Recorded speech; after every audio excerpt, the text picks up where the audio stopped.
So hi! Welcome and welcome back to my YouTube channel, and for today's tutorial, ituturo ko sa inyo kung paano nga ba mag-register sa eGovPH app.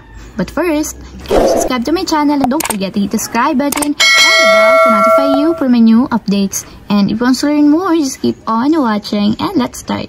So ayan, for today's video, gagamit muna tayo ng Google Play Store since dito tayo magda-download ng application na gagamitin natin. So ayan, para sa mga hindi pa nakakaalam, ang eGovPH is bagong application na ipinatupad ng ating government, which is makakatulong sa atin para mas mapabilis nating ma-access ang ating mga government benefits katulad ng PhilHealth, SSS, GSIS at marami pang ibang government benefits na pwede nating makuha sa kanila. So itong application na to is andito na lahat. Pwede kayong magpa-appoint ng schedule if ever napupunta kayo sa branch gamit ang eGovPH app.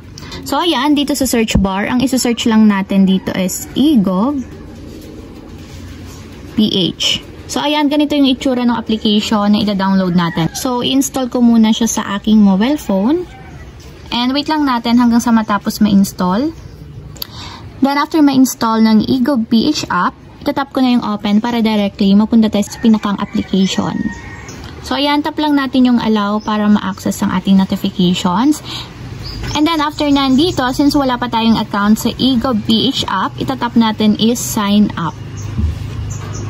So ayan, dito, let's get started. So ang unang-unang kailangan nating ilagay is yung ating registered phone number na mismong nakapangalan sa ating account. So ilalagay nyo lang dito yung inyong 11-digit mobile number.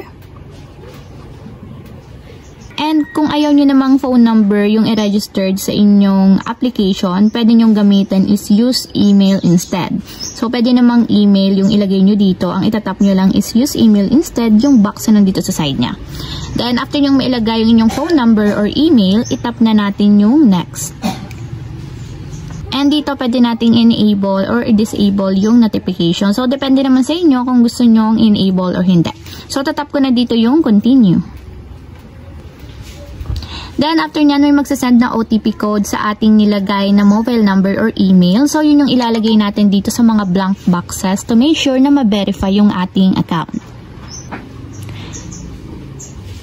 And dito naman is mag-create na tayo ng sarili nating mobile PIN. So, yun yung 6-digit PIN na dapat tayo lang yung nakakaalam para tayo lang yung makapag-access sa ating eGovPH.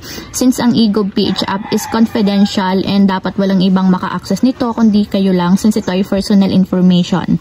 So, ayan, ilalagay nyo lang dito kung anong gusto nyong mobile PIN. So, ito is numbers lang, 6-digit number. Then, after nyo may lagay yung 6-digit PIN, itap na natin yung next. So, dito i-enter natin yung mobile PIN na kinreate natin para mag-match yung ating ginawang PIN. So, i-type nyo lang yung ginawa nyong PIN and kung makikita nyo, nag-match naman siya. Great! Mobile PIN is matches. So, tap na natin yung next.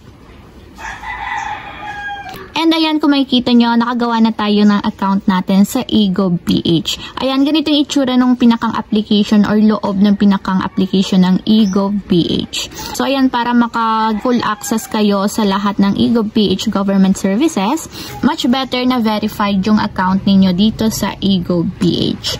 So ayan lang guys, ganun lang kasimple. Sana nakatulong sa inyo. If you have a question, kindly comment down below and don't forget to hit the subscribe button and the bell to notify you for the new updates. And thank you for watching. Living life every day, late at night, not okay.